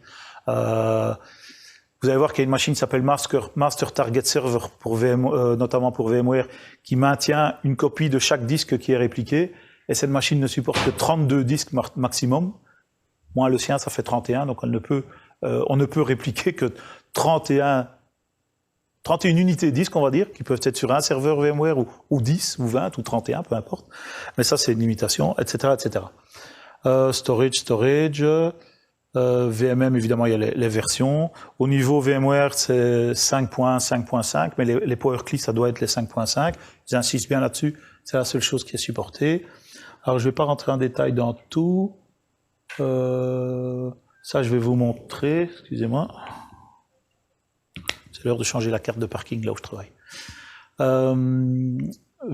Network mapping, je vais vous parler des networks. Qu'est-ce qu'il y a comme autre considération? Et storage. Je vais surtout vous parler de network mapping. Un des soucis, enfin un des aspects infrastructure à traiter en amont, avant de mettre votre site recovery en place, c'est la partie TCP/IP évidemment, adressage IP. Parce que vous avez vos machines, qu'elles soient physiques ou virtuelles, elles sont on-premise, elles ont des adresses IP. Une ou plusieurs chacune, peu importe. Elles ont adresse IP dans un ou plusieurs VLAN. À un moment donné, le site recovery vous dit quoi? Il vous dit, moi je fais des synchros de toutes ces machines dans le cloud ou dans un autre site, et si je perds le premier VMware cluster ou VMM config, je vais les redémarrer ailleurs. Les redémarrer comment? Alors vous avez le scénario qui dit, vous pourriez imaginer de les redémarrer avec les mêmes adresses IP fixes. Ok? Problème, c'est que pour faire ça, la meilleure solution, c'est d'avoir ce qu'on appelle un stretch subnet. Ça parle à tout le monde, ça? Donc, c'est-à-dire un VLAN qui soit physiquement disponible sur 2 sites séparés. Alors, pour que ça fonctionne, il faut du matériel particulier qui supporte ça, etc., etc. Ça marche pas en Azure, hein. Azure, c'est toute la partie réseau virtualisée. Elle communiquera pas avec votre Cisco, avec votre BOR, enfin machin. Ça marchera pas. Donc, si vous voulez garder de l'adressage IP fixe au niveau de votre basculement vers Azure ou vers un deuxième data center, vous allez devoir faire un subnet failover.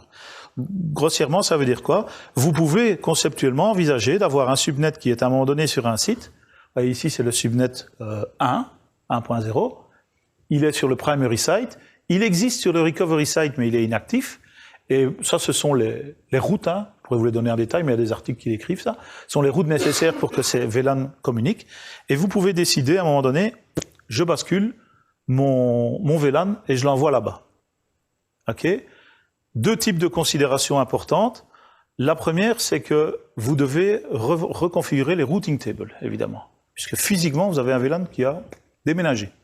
Donc, c'est illustré dans les petites flèches ici au milieu, peu importe le détail, mais vous devez reconstruire vos routing tables pour que votre réseau trouve le VLAN à un autre endroit. Et deuxième élément,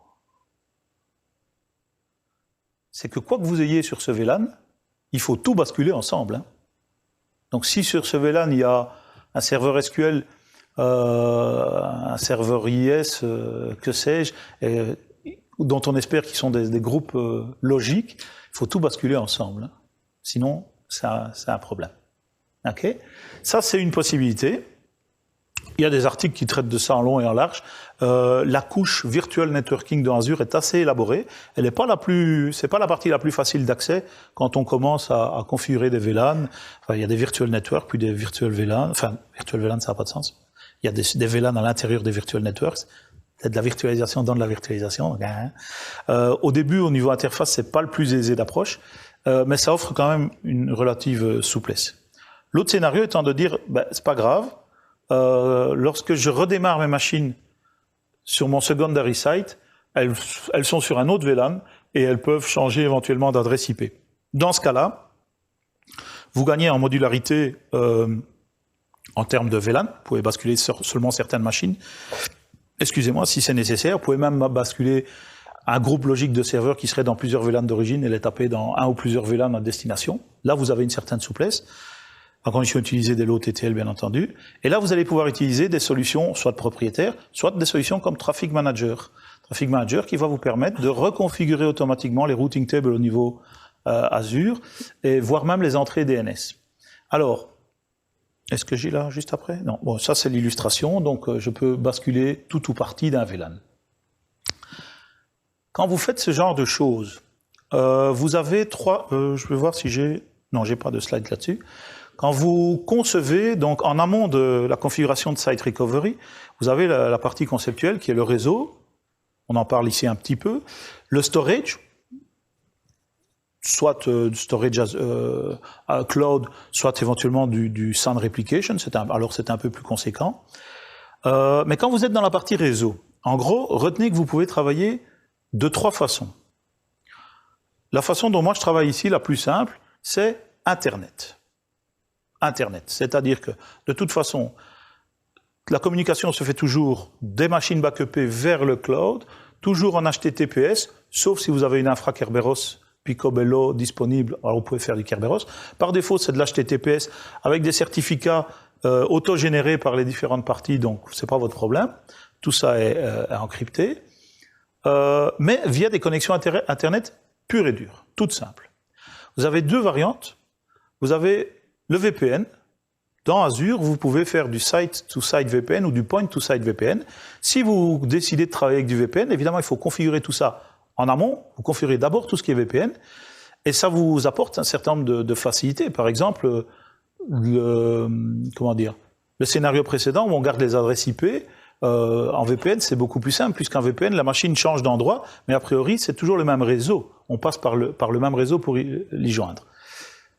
Et alors, vous avez un troisième scénario qui est ExpressRoute. Ça parle à quelqu'un, ça, ExpressRoute? ExpressRoute, c'était un des nombreux points là dans la nébuleuse Azure. Je ne fais que le citer. ExpressRoute, c'est la possibilité, lorsque vous êtes un gros client Microsoft, un gros client Azure, de tirer une fibre directement du data center Azure vers chez vous. Évidemment, c'est pas à la portée de tout le monde. Pourquoi est-ce que je cite ces trois scénarios? Parce que le choix entre ces trois scénarios, il doit être fait en amont, et une fois qu'il est fait, il est définitif. Quand vous configurez Site Recovery, les différentes options, il sait que vous êtes en Internet, il sait que vous êtes en VPN, ou il sait que vous êtes en ExpressRoute. Et il fait ses choix en fonction. Si après vous changez de solution réseau, il va falloir scratcher, recommencer votre solution Site Recovery, y compris tout ce qui est synchronisation. Et alors, au niveau synchronisation, la première fois que vous synchronisez une machine, il y a le premier snapshot, il faut que ça aille. Et là, je peux vous dire que ma première tentative, je l'ai faite avec un Hyper-V à la maison, avec mon brave ADSL. J'habite dans la campagne, donc je dois avoir vaillamment 4 mégabits en upload. Alors pour la première synchro, je peux vous dire que ça le fait pas. Par contre, ici, maintenant, mon Hyper-V, il est chez OVH, j'ai 200 mégabits. Ça va, ça le fait. OK? Voilà quelques-uns des critères en amont de Site Recovery. Je vais vous montrer ce scénario-ci, Hyper-V to Azure, par la pratique, puis on discutera, quelle heure est-il déjà? Fichtre, je suis en retard. Je vous montre ça rapidement, puis on voit celui de VMware, on terminera avec ça. Alors, même chose, on crée un Vault, on définit un Hyper-V site, on installe l'agent, je vous passe les détails, il est au moins aussi compliqué à installer que celui qu'on a vu précédemment. Attention, cet agent s'installe sur le serveur Hyper-V. Sur les machines virtuelles que je vais backuper, on n'installe rien. OK? De nouveau, j'ai une clé que je download, les credentials, qui me permettent de m'enregistrer au niveau d'Azure. Et voilà. Ensuite, dans Azure, je dois définir un storage account que je vais utiliser. Je crée un protection group. Le protection group, c'est celui qui contient là où les machines que je veux protéger, donc l'ensemble des machines que je veux protéger, à ne pas confondre avec un recovery plan. Le recovery plan, c'est la façon dont je vais basculer un ou plusieurs protection groups. Je vais vous montrer ça dans la pratique, c'est ce que j'ai mis là, customisation, test de deployment. Je vais aller assez vite là-dessus pour pouvoir parler de VMware rapidement. Donc, oui, il faut me dire que vous ne voyez pas. Voilà. Bon, espérons qu'Azure réponde un peu mieux que tantôt. Vous voyez que j'ai ici, si je le retrouve, j'ai un TF 2015 SR03, c'est un Azure Site Recovery Vault. OK? Voyons qu'est-ce qu'on a là-dedans. Il me dit que j'ai une machine virtuelle, j'ai un certain nombre de jobs. Donc en fait ici, il faut prendre dans le désordre. Au lieu de commencer par Protected, on doit commencer par Servers. Vous voyez qu'ici, dans Hyper-V Site, j'ai créé un Hyper-V Site. C'est un niveau d'abstraction, j'ai donné un nom quelconque. C'est une config dans Azure. Et par contre, j'ai enregistré, dans ce Hyper-V Site, j'ai enregistré un serveur Hyper-V. Ça, c'est le nom de ma machine chez OVH. OK? Ensuite, dans les Protected Items, j'ai un Protection Group.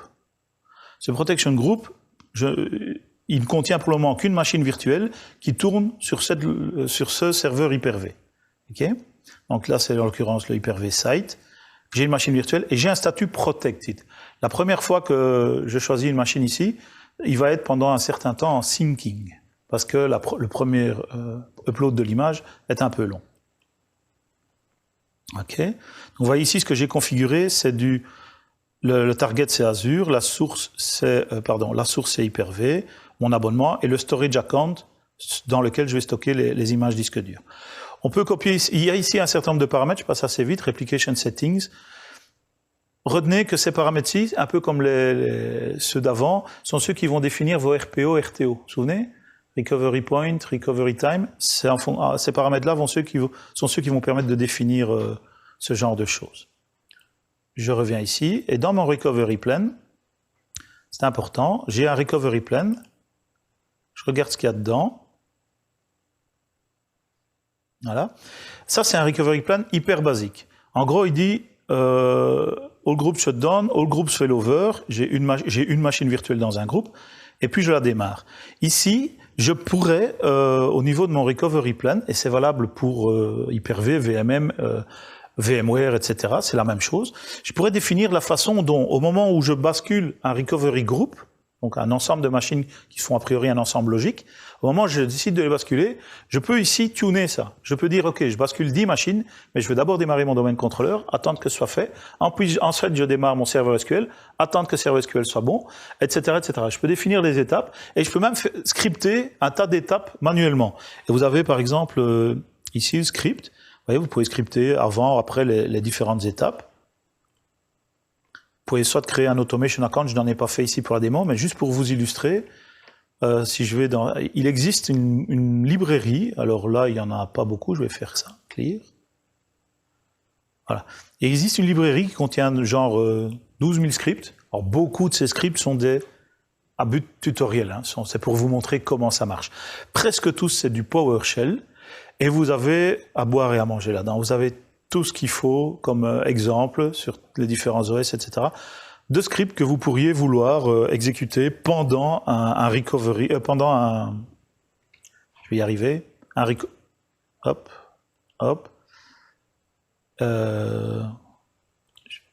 pendant un recovery plan, pardon. Donc je sais pas, au hasard, operating system,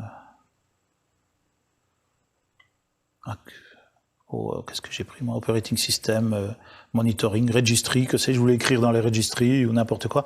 Il y a là, tout le monde trouve chaussure à son pied, en tout cas pour apprendre ce genre de scripting. Ok. Alors ici, dans le scénario qui est le mien, je vais dans Recovery Plan. Je pourrais même faire un test failover. Je peux le faire, à la rigueur, je m'en fous. Pourquoi? Parce que malheureusement, je ne pourrais pas vous montrer grand-chose à cause de ceci. Les machines que j'ai configurées sur mon Hyper-V, elles ont des adresses IP officielles. Ce sont des machines qui sont... L'Hyper-V a une adresse IP officielle, et les machines virtuelles que j'ai mis dessus ont des adresses IP officielles, fixes. Donc, je ne peux pas les mapper sur un réseau virtuel. Donc, si j'exécute ici le failover, qu'est-ce qu'il va faire Azure? Il va s'assurer que il va voir si la machine originale est joignable, qu'il a une copie, et il va démarrer la copie de la machine virtuelle. Et comme elle n'est pas connectée à un réseau, elle n'a pas de carte réseau, je peux pas m'y connecter. J'ai pas d'RDP, j'ai pas de remote PowerShell, je peux pas m'y connecter. Mais grosso modo, ceci vous permet de faire en fonction de votre config réseau, de faire un test failover, c'est-à-dire de démarrer la destination sans toucher à la source. Faut pas confondre avec le failover, le bouton est à côté, mais c'est pas la même chose, hein. Si vous faites le failover, il n'y a pas de source. Ou il coupe la source s'il la trouve. C'est pas la même chose. Et alors, ce que je n'ai pas ici forcément, si on est en situation de failover, on a la possibilité, moyennant certaines conditions, de faire du failback. Ok? Voilà, pas la peine que je lance le failover, parce que de toute façon, on ne pourra pas se connecter à la machine. Et il me reste 2 minutes, ça va être chaud, on va un peu dépasser à mon avis, pour parler de ceci. Hop. Alors, je vais essayer de la faire. Ouais, Hyper-V Azure, on a vu. C'est bon. SCVMM Azure, c'est le même genre de technologie. Vous installez quelque chose sur le serveur SCVMM, quelque chose sur les Hyper-V serveurs, rien sur les machines virtuelles. Et vous avez des étapes comparables. Vous aurez les slides avec tout ça, pas de problème. Voilà, pour VMware, là par contre, technologie différente, fournisseurs différents, donc ils ont forcément répondu au marché en disant on peut le faire. Par contre, plus lourd au niveau de l'infra. Puisque là, vous allez avoir trois acteurs nouveaux. Vous voyez qu'il y a un process server, il y a un master target server. Target server, oui, target, oui, comment ils l'ont appelé là? C'est un target là-bas, c'est un master target en vert, et un config server. Et en plus, vous avez, c'est les petits engrenages rouges, ce qu'ils ont appelé les mobility services. Donc là, le principe, c'est que Microsoft ne s'est rien installé sur le serveur VMware. Sur l'ESX, Microsoft ne s'est rien installé. Tandis que sur l'Hyper-V, il installe Hyper-V, oh, j'aurais pu vous montrer, il installe des choses sur l'Hyper-V et ça active des extensions d'Hyper-V. Sur l'ESX, il ne s'est pas installé. Sur vCenter, il ne s'est pas installé non plus. Il ne peut pas customiser vCenter, ce n'est pas dans son périmètre. Donc qu'est-ce qu'il fait? Il met une machine process server en local, en premise, et cette machine, elle a besoin donc de PowerCli pour pouvoir pousser sur les machines virtuelles. Et oui, quand on est en pure Microsoft, dans les machines virtuelles, il n'y a rien. Ici, oui, dans les machines virtuelles, il y a ce Mobility Service, qui est en fait le service qui va attraper toutes les opérations d'écriture disque et qui va les envoyer au process server. Le process server, c'est lui qui va être chargé d'envoyer tout vers le target server. Le target server, je simplifie, hein, le target server, il va avoir un disque monté par disque qui est protégé. Donc si vous avez, ici on a quoi là? 4 machines virtuelles, j'ai 3 machines, mettons ESX, j'ai 4 machines virtuelles là. Imaginons que chacune de ces machines virtuelles ait 3 disques virtuels, 4 x 3, 12. Ça veut dire que sur mon target server, il a son disque à lui, plus 12 disques montés. Et c'est lui qui va, en recevant les infos du process server, qui va appliquer toutes les modifications à tous ces disques qui sont montés. Ces disques sont stockés dans des storage accounts. Ben, ils sont montés sur une machine virtuelle, et donc la limite c'est 31 machines. Attention aussi que quand on est dans un scénario comme celui-là, il y a des considérations, des calculs à faire en amont, notamment au niveau IOPS. IOPS, ça parle à tout le monde. En train de chercher, input-output per second, merci.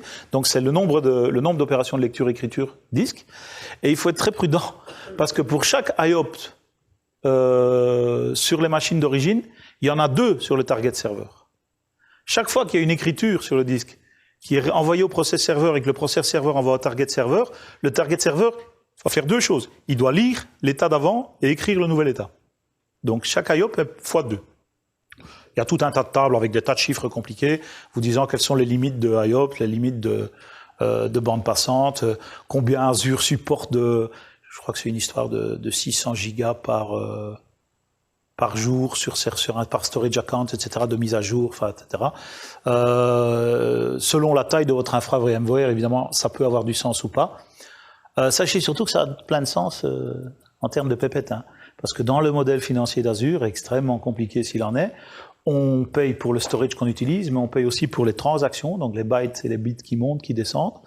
On paye pour le temps CPU des machines qui tournent. Alors ici, on vous impose 3 machines. Celle-là, on s'en fout, elle est dans l'on-premise. Target et config, ce sont des machines virtuelles Azure. Il faut les payer en plus du recovery service. En plus, pour le, je sais plus lequel. Il y en a une des deux où la taille est figée, c'est le config server. Pour le target, master target server, on peut choisir la taille. On peut choisir jusqu'à y compris une très grosse taille de machine virtuelle. Ça coûte, etc. Donc, vous voyez que l'architecture est un peu plus compliquée. Donc, le process server envoie tous ces changements disques vers le target server et envoie toutes les infos, les métadatas de configuration vers le config server. Et quand vous faites un failover, c'est le config server qui va être capable de provisionner les machines virtuelles, puisqu'il saura quelle machine va monter quel disque, les disques qui a priori sont gérés par le target server tant qu'on n'est pas en failover, etc. Alors, en très très très rapide, parce que j'ai déjà dépassé, les étapes sont: on crée un vault, ça c'est la même chose, On déploie un configuration server. Il y a une option, deploy a new configuration server, qui grosso modo va provisionner une machine virtuelle pour vous avec déjà le logiciel installé. Il faut configurer ce logiciel. Mais dès que vous vous loguez la première fois, ça démarre automatiquement. Vous allez configurer le configuration server. L'option suivante, deploy a master target server. Là, vous avez le choix dans la taille de la machine. Même chose, il provisionne une machine virtuelle pour vous et il le configure. Puis, vous devez déployer le on-premise process server. Ça, c'est votre problème. Ça peut être une machine physique ou virtuelle. Celle-là, c'est une machine Windows. Oui, j'ai oublié de souligner que la machine master target, ça peut être Windows ou Linux, selon que vous voulez répliquer des machines Windows ou Linux. Ça veut dire que vous pourriez, si vous voulez répliquer les deux, des machines Windows, ça n'existe plus ça, Windows ou Linux, vous pourriez avoir deux master target, un Windows et un Linux. Okay, ils insistent beaucoup là-dessus dans la doc. À un moment donné, il faut que le logiciel qu'il y a sur ces trois machines, y compris le Mobility Services, soient bien tous alignés de la même version. Ensuite, c'est un peu comme pour Hyper-V. Vous enregistrez votre vCenter, il faut évidemment qu'il soit joignable sur Internet. Non, votre vCenter, vous ne l'exposez pas à Internet. Il faut qu'il soit joignable par votre process server, la machine qui est on-premise dans votre data center. Okay, c'est elle qui va se connecter à Internet de façon sécurisée. Mais votre vCenter ou votre ESX, ce qui peut se connecter soit au vCenter, soit aux ESX en direct, pas besoin de les exposer. Il faut juste que la machine process puisse les joindre. Puis vous créez un protection group, c'est la même logique, une ou plusieurs machines virtuelles qui forment un groupe logique, et vous faites aussi un recovery plan avec le même style d'option. Attention toujours dans le recovery plan, le stockage et surtout le réseau, les considérations de réseau. Là, c'est les mêmes. Hein. Selon que vous basculez vos machines, vous pouvez les basculer selon que vous êtes en Internet, en VPN ou en express route, vous aurez un certain nombre de possibilités. Vous pouvez faire un failover de test et vous pouvez faire du failback. Je vais en rester ici pour la partie théorique. Je voulais juste encore insister, juste rapidement. On pourra revenir après si vous avez des questions là-dessus. SCVMM vers SCVMM, ben c'est le même genre de choses. Vous pouvez faire de la réplication en utilisant la réplication SAN, à condition que le SAN que vous utilisez soit compatible avec Azure. Il y a une liste de compatibilité. Et alors, oui, ça c'est toujours les mêmes étapes, elles sont relativement comparables. Et alors, il existe quelques autres scénarios. Si vous avez l'architecture, la même architecture que pour VMware, avec un process serveur en local, vous pouvez backuper des machines physiques. Il va simplement pousser le Mobility Service vers une machine physique. Différence, c'est qu'il n'y aura pas de failback. Le failback ne fonctionnera pas. Vous pourrez vous servir de ce qu'il y a sur Azure pour récupérer votre machine, mais il n'y a pas de failback automatique. Single VMM Server, c'est un scénario particulier. On peut faire du VMware vers VMware dans deux sites différents. Dans ces scénarios-là, que ce soit SCCM vers SCCM, Hyper-V vers Hyper-V, ou VMware vers VMware, quand on va d'un primary site vers un recovery site, alors il faut savoir qu'il n'y a aucune donnée stockée sur Azure. Azure, il n'y a que les metadata, donc les définitions de machines, de réseau, de storage, etc. Mais alors, il n'y a aucune donnée. Les données sont répliquées de site à site. Okay, il faut que ce chemin-là existe, évidemment. Un outil pour migrer des machines vers Internet, etc. Hop, attendez. Ouais, ça c'est la partie technico-commerciale.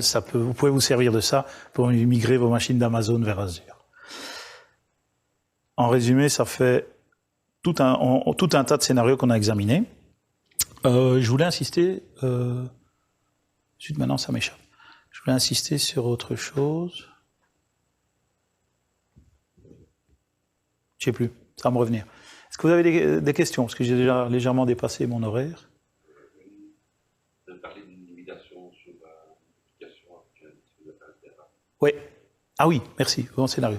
Oui, 1 Tera. C'est parce qu'aujourd'hui, Azure, au niveau virtual machine, et finalement ce que vous faites, c'est créer des machines virtuelles Azure, ne supporte que le format VHD, pas VHDX, et ne le supporte qu'avec un maximum d'1 Tera. 1023 gigas pour être exact.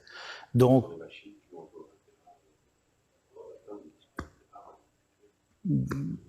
c'est une limitation.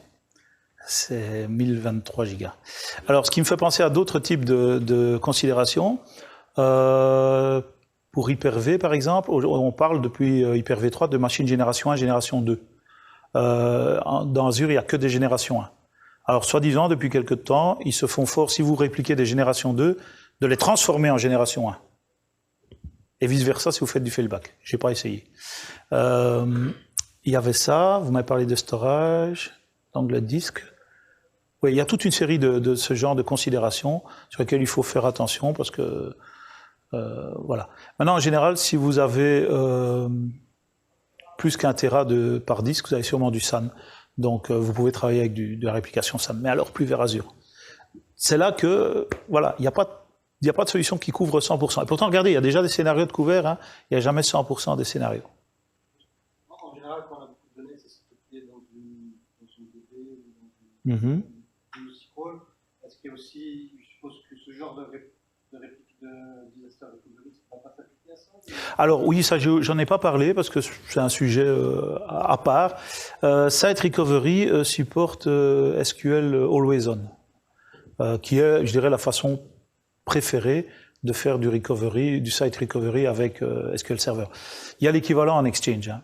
Après, il y a le problème de taille des disques. En Exchange, souvent les. Alors, justement, les machines virtuelles standards, c'est 1 Tera par unité disque. Les machines SQL, enfin, quand on fait du SQL Server Always On, 1 Tera c'est déjà raisonnable, mais si on veut plus, il y a de l'SQL Azure qui lui a d'autres limitations de taille plus importantes. Et idem, quand on fait de l'exchange, si on veut faire du disaster exchange vers le cloud, on va pas le faire vers Azure, on va le faire vers Office 365, où là les considérations de taille sont totalement différentes, évidemment. Alors je joue le jeu, hein, je suis pas payé aujourd'hui, mais je suis Microsoft, donc je joue le jeu de défendre l'offre Microsoft. Je suis pas marié avec eux. Hein. Il n'y a pas de panacée, il n'y a pas de solution. Enfin, ça ne couvre jamais 100% des scénarios. Sinon, ce serait pas drôle. Tout le monde serait chez Microsoft. Ça va? J'ai perdu personne? Des questions? Vous avez appris quelque chose? Allez, de toute façon, je reste là le reste de la journée, donc si vous voulez parler de ça ou d'autres choses, je suis désolé sur le temps de parole que j'ai déjà un peu confisqué. Merci beaucoup, messieurs.